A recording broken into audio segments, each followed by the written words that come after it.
Hello everyone, welcome to humanities कीड़ा। तो आज हम पढ़ेंगे 73rd एंड 74th अमेंडमेंट जो कि इंडिया में हुए थे। तो सबसे पहले हम जान लेते हैं कि 73rd और 74th जो अमेंडमेंट हुए वो लोकल गवर्नमेंट से रिलेटेड हैं।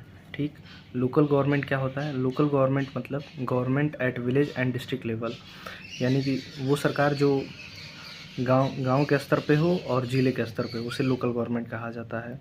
और ये जो लोकल गवर्नमेंट होता है वो साधारण लोगों से बहुत ही क्लोज होता है।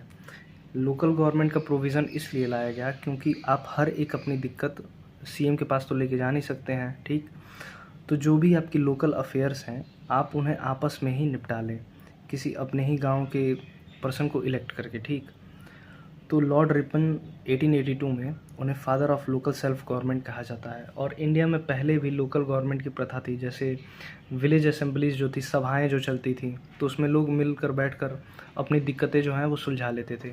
ठीक, तो गवर्नमेंट ऑफ इंडिया एक्ट 1919 के तहत विलेज पंचायत को इस्टेब्लिश करने की बात की गई, हर जगह नहीं, कुछ कुछ प्रोविंसेस में।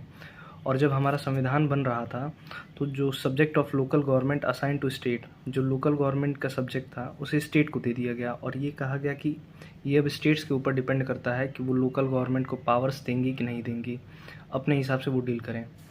ऐसा इसलिए किया गया क्योंकि तभी हमारा देश आज़ाद हुआ था और एक ये डर था कि अगर लोकल गवर्नमेंट को बहुत ज़्यादा पावर हम दे देते हैं कॉन्स्टिट्यूशनल तरीके से, तो वो कहीं ऐसा ना हो कि वो देश से अपने आप को अलग कर लें। ठीक, तो एक ये भी डर था फैक्शनलिज्म का।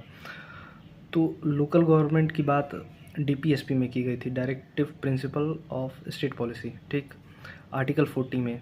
और डीपीएसपी जो होता है वो मैंडेटरी नहीं होता है, तो उसमें ये कहा गया था आर्टिकल 40 में कि विलेज पंचायत का गठन कर सकती है। तो अब हम देखते हैं 73rd जो कॉन्स्टिट्यूशनल अमेंडमेंट 1992 में आया था वो पंचायती राज से डील करता है।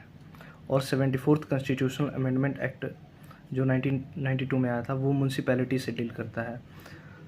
अर्बन लोकल गवर्नमेंट मतलब ये है कि शहरी में आ जाता है। ठीक, और रूरल मतलब गांव वाला हो जाता है। और ये फोर्स में कब आया? 1993 में, कि पूरी तरह से लागू हो गया। तो इससे क्या हुआ था? इससे ये हुआ था कि पंचायती राज को कॉन्स्टिट्यूशनल तरीके से पावर्स मिल गए, यानी कि जो पावर्स हैं अब ये हो गया कि इन्हें ये पावर मिल गया संवैधानिक रूप से। पहले स्टेट के ऊपर डिपेंड होता था कि वो कौन से पावर देना चाहती हैं और कौन से पावर नहीं देना चाहती हैं। तो इसीलिए कॉन्स्टिट्यूशन में अमेंडमेंट किया गया और इन्हें पूरी तरीके से संवैधानिक रूप से जो है शक्तियाँ प्रदान की गई।